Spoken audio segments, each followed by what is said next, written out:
નમસ્કાર. આજે આપણે એક એવા વ્યક્તિ વિશે વાત કરવાના છીએ જેમની ભૂમિકા ખૂબ જ મહત્વની છે, પણ ઘણીવાર આપણી નજર એમની પર પડતી નથી.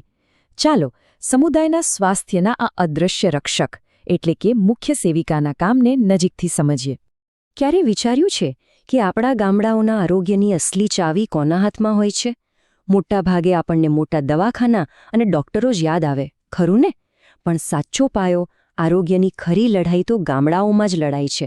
તો સવાલ એ છે કે આ પાયાની જવાબદારી કોની છે? અને આ સવાલનો જવાબ છે મુખ્ય સેવિકા. આ માત્ર એક પદવી નથી, પણ એક જીવંત કડી છે જે આંગણવાડી કેન્દ્રોને ધબકતા રાખે છે. એમનું મુખ્ય કામ એ જોવાનું છે કે સરકારની યોજનાઓ અને આરોગ્ય સેવાઓ દરેક જરૂરિયાતમંદ માતા અને બાળક સુધી પહોંચે. તો ચાલો એમના કામના વર્તુળમાં ઊંડા ઉતરીએ. અને એની શરૂઆત થાય છે સૌથી નાજુક અને સૌથી મહત્વના એકમથી, માતા અને બાળક. મુખ્ય સેવિકાને તમે કુપોષણ સામે લડતા પહેલા યોદ્ધા કહી શકો છો. એ એક એવી રક્ષણાત્મક દીવાલ બનીને ઊભા રહે છે જે આપણા બાળકોના સ્વસ્થ ભવિષ્યનો પાયો નાખે છે. અને આ કામ કોઈ અટકળ પર નથી ચાલતું હો, એની એક ચોક્કસ પદ્ધતિ છે. સૌથી પહેલાં કુપોષણના લક્ષણોને ઓળખવામાં આવે છે. પછી દરેક બાળકના વજન અને ઊંચાઈ પર બારીકાઈથી નજર રાખવામાં આવે છે.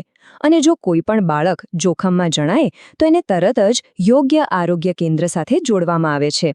આ એક અત્યંત વ્યવસ્થિત પ્રક્રિયા છે. પણ વાત અહીં માત્ર બાળકોની નથી, કારણ કે આપણે સૌ જાણીએ છીએ એક સ્વસ્થ માતા જ એક સ્વસ્થ બાળકને જન્મ આપી શકે છે અને ઉછેરી શકે છે. એટલે જ મુખ્ય સેવિકા એ પણ સુનિશ્ચિત કરે છે કે સગર્ભા સ્ત્રીઓ અને ધાત્રી માતાઓને પૂરતું પોષણ અને સાચું માર્ગદર્શન મળી રહે.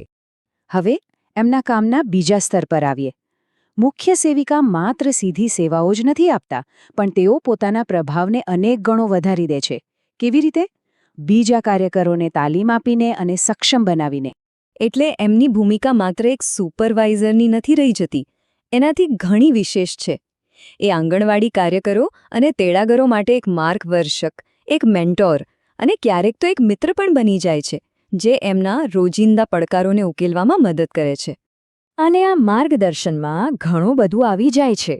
દર મહિને મીટિંગ ગોઠવવી, રજિસ્ટર અને રિપોર્ટ કેવી રીતે બનાવવા એ શીખવવું, સરકારની નવી યોજનાઓ વિશે માહિતી આપવી અને ફિલ્ડમાં આવતી મુશ્કેલીઓનો ઉકેલ લાવવો, આ બધું જ એમની જવાબદારી છે. એમનો હેતુ આખી ટીમને મજબૂત બનાવવાનો છે. સારું, તો આ વાત થઈ કેન્દ્રની અંદરની. પણ એમનું કામ અહીં પૂરું નથી થતું. એ આંગણવાડીની 4 દિવાલોની બહાર નીકળીને આખા સમુદાય સાથે એક સેતુ બાંધે છે અને જાગૃતિનું એક જાળું ગૂંથે છે. કહેવાય છે ને કે કોઈ પણ મોટું કામ કરવા માટે આખા ગામની જરૂર પડે છે. મુખ્ય સેવિકા એ જ માર્ગદર્શક છે જે ગામને આરોગ્યની આ લડાઈમાં જોડે છે. એ સમુદાય અને સરકારી તંત્ર વચ્ચેની એક ખૂબ જ મહત્વપૂર્ણ કડી છે. આ વિશ્વાસ કેવી રીતે બંધાય છે? તો એ માતા મંડળ જેવી બેઠકો ગોઠવે છે, જ્યાં મહિલાઓ સાથે સીધી વાત થાય છે. રસીકરણ, સ્તનપાન, બાળઉછેર જેવી નાની પણ ખૂબ જ અગત્યની બાબતો પર શિક્ષણ આપે છે. આનાથી માત્ર સાચી માહિતી જ નથી પહોંચતી, પણ લોકોનો સિસ્ટમ પર ભરોસો પણ વધે છે. અને હવે વાત કરીએ એમના કામના એ પાસાની જે કદાચ સૌથી ઓછું દેખાય છે, પણ જેના વગર આખી સિસ્ટમ પડી ભાંગે. આ છે એમનું વહીવટી કામ, જે આખી વ્યવસ્થાની કરોડરજ્જુ છે. માસિક પ્રગતિ રિપોર્ટ જમા કરાવવાથી લઈને આંગણવાડીમાં રાશન અને દવાઓનો સ્ટોક બરાબર છે કે નહીં એ તપાસવા સુધી, બધું જ આ બધા કાગળ પરના કામકાજને લીધે જ પારદર્શિતા જળવાય છે અને એ સુનિશ્ચિત થાય છે કે દરેક લાભાર્થી સુધી લાભ પહોંચે. હવે જરા આ આંકડા પર ધ્યાન આપજો.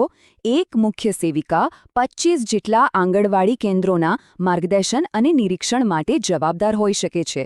25! ખરેખર આ જવાબદારીનું કદ કેટલું મોટું છે? તો મુખ્ય સેવિકાની ભૂમિકા માત્ર એક નોકરી નથી, એ એક મિશન છે. એ સમુદાયના સ્વાસ્થ્યનો પાયો છે.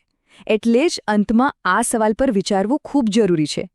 જ્યારે એક વ્યક્તિ આટલા બધા જીવનને સ્પર્શે છે, ત્યારે એક સ્વસ્થ સમાજના નિર્માણની શક્યતાઓ કેટલી બધી વધી જાય છે.